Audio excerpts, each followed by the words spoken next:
Hello action figure fans and welcome to my video review of Aragorn, son of Arathorn and heir of Isildur from Lord of the Rings by Diamond Select Action Figures.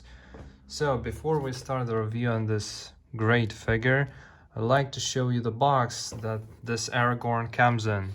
So it's a pretty big box. I was actually surprised when I got it in the mail. It's pretty big and hefty.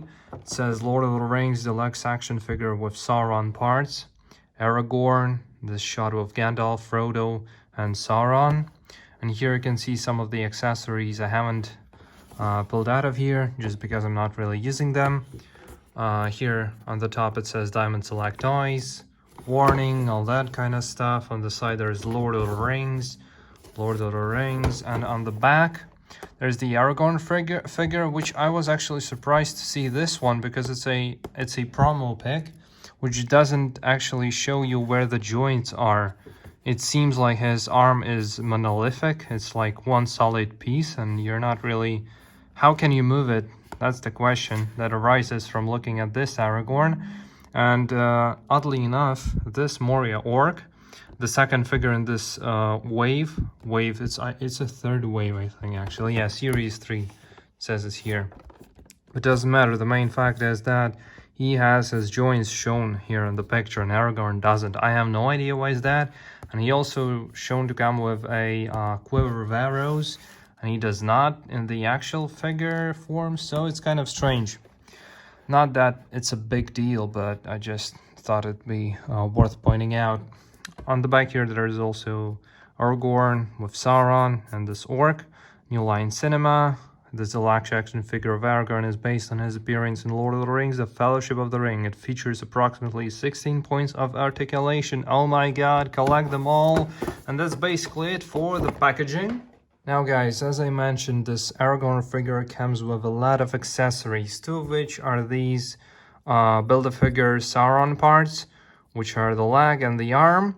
They look very nicely. I mean, they have great detail to them, but unfortunately, and that's my main gripe about this figure and his accessories, is the quality. The quality is pretty low. I can really feel that this is a cheap Chinese plastic, and it's not worth mentioning actually, because this leg doesn't have a lot of articulation. It can go 90 degrees here, but I can feel that if I stress it too much, it's gonna break, unfortunately. And here at the top, when I get it all the way to the top, the joint starts to wiggle a little bit. I don't know why is that, but I mean, I can feel the plastic is pretty cheap. And here you can see, again, not a lot of articulation. Why is that? I have no idea.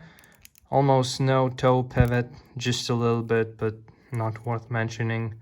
And again, made in China. Oh yes, I actually understood it when I first touched this leg. And the same goes for the arm of Sauron. It's actually even worse because it doesn't have the 90-degree bend right here. This one is very stiff. This joint, it's actually crazy stiff.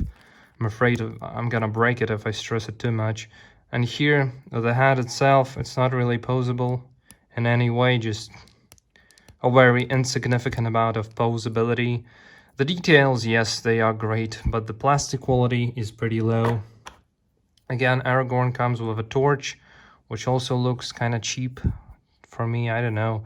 And it also feels kind of, it's not good to feel in your hands. I mean, the flame is transparent, it's not that bad, but the stick itself, I mean, okay, torch is not that bad. It's a torch, it looks like one, but the legs and the arms of Sauron are really cheaply made. That's why I'm not going to be making this figure and buying all the rest of them. There's also this sheath holster for the Anduril, the Flame of the West, and it's also very cheap. I mean, come on, you can even hear that it's hollow. The plastic is very thin, and the paint apps, they're generally good, but you have some smudges here. You can see the gold paint goes there, here, and it shouldn't be. It should be all silver. And yeah, I mean, this is not that bad, but you can, by touch, you can feel that it's pretty cheap, unfortunately. And that's the main problem with the figure, is the cheap plastic.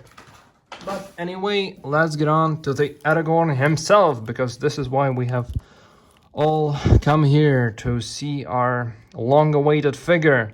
I've been waiting for an Aragorn figure to come out for many years now, because I didn't want to buy the old Toy Biz ones. They are pretty poorly made.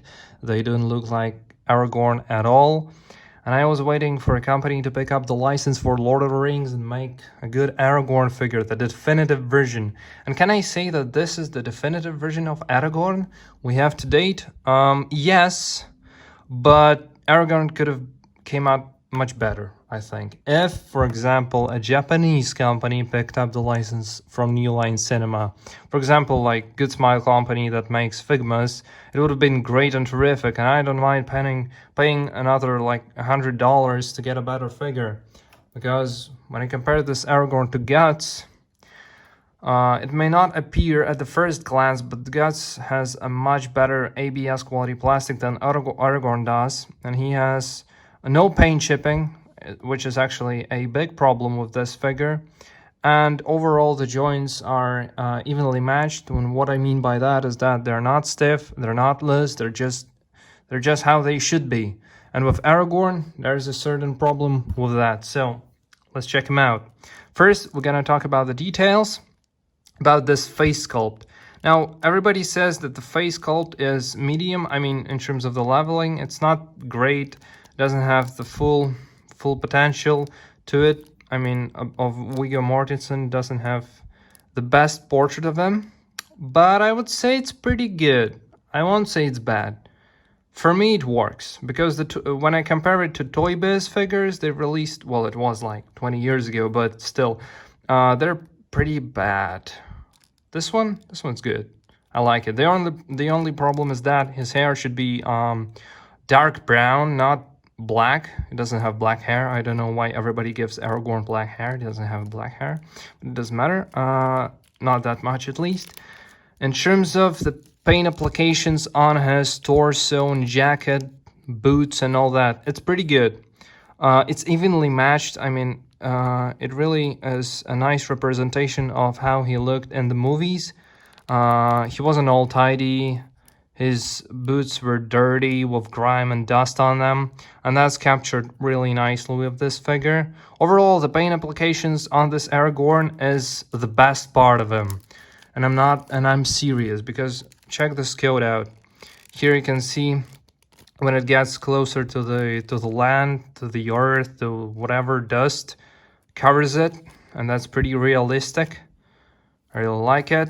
But what are the problems with this Aragorn?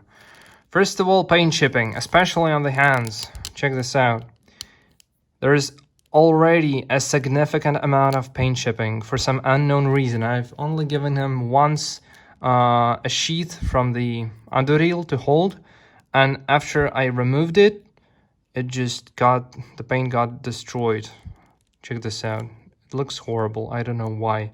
So, the swords. Yes, he comes with his Strider sword, which can be popped off. The only problem with this sword is it's a bit crooked, you can see. And that's after I've already done some of that, right? I've been sitting there for like 10 minutes holding this sword this way, and it's still going here for some reason.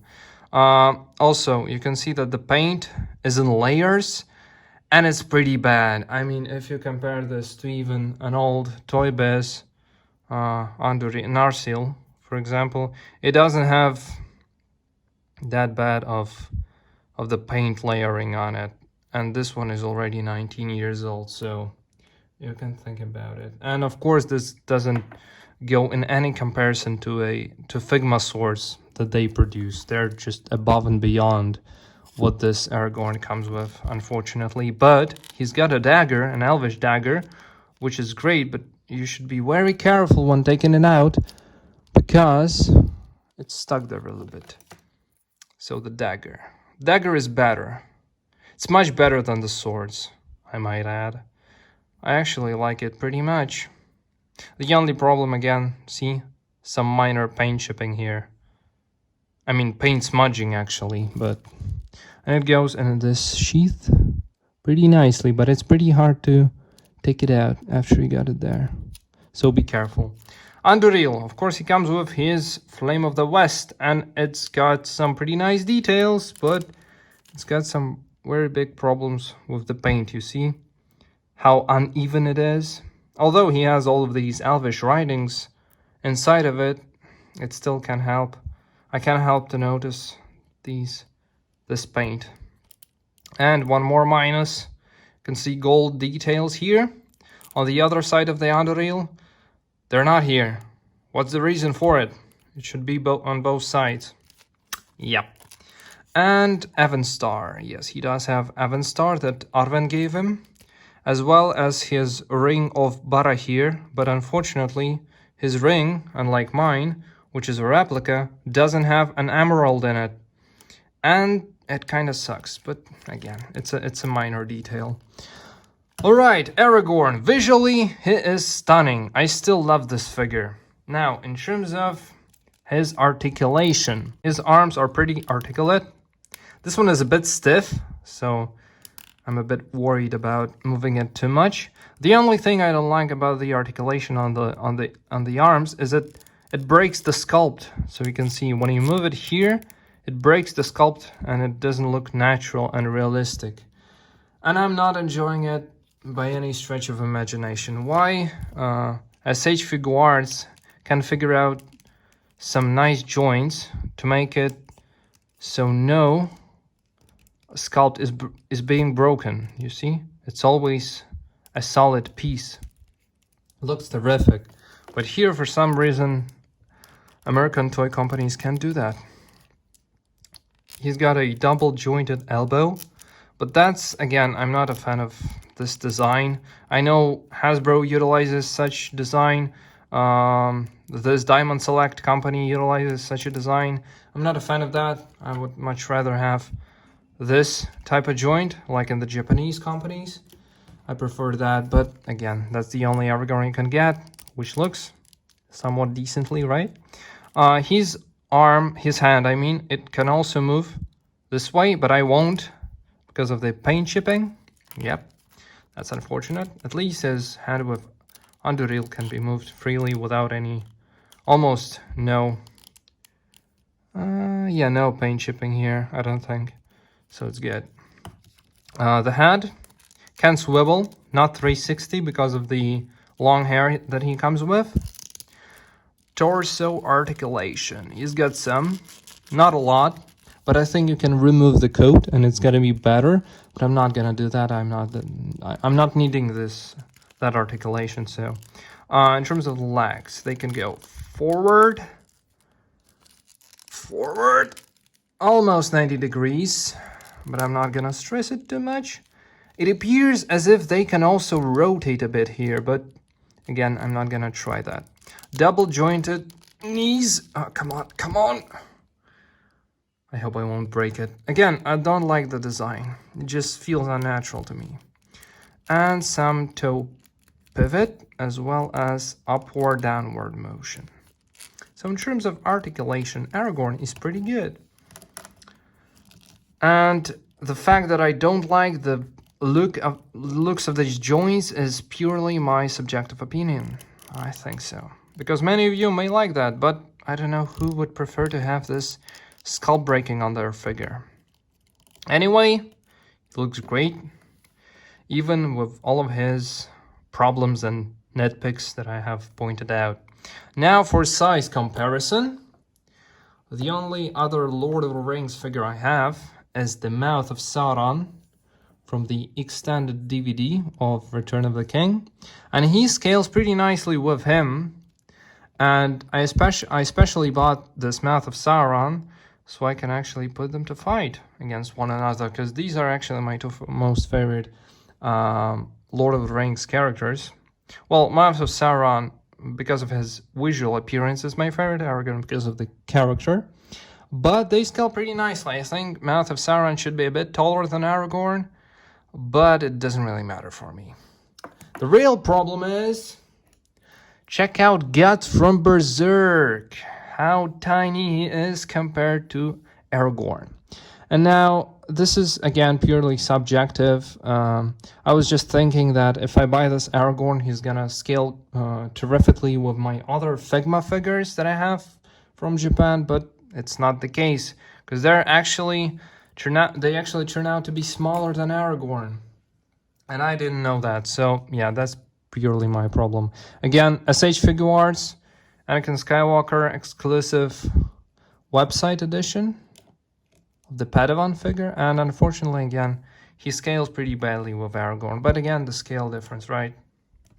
Mouth of Sauron is also kind of ginormous compared to him. So my opinion on this figure: should you get this Aragorn?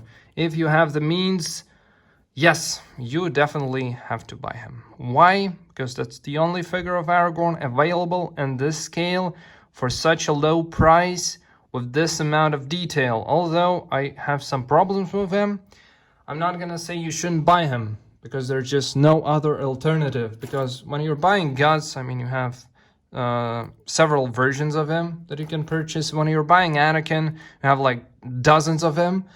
When you're looking for Aragorn, there's only like this version, and that's pretty much it. So yeah, go ahead and purchase him. I hope you enjoyed my video review. This was Dominator Space with you. Thank you very much for watching, and goodbye, guys.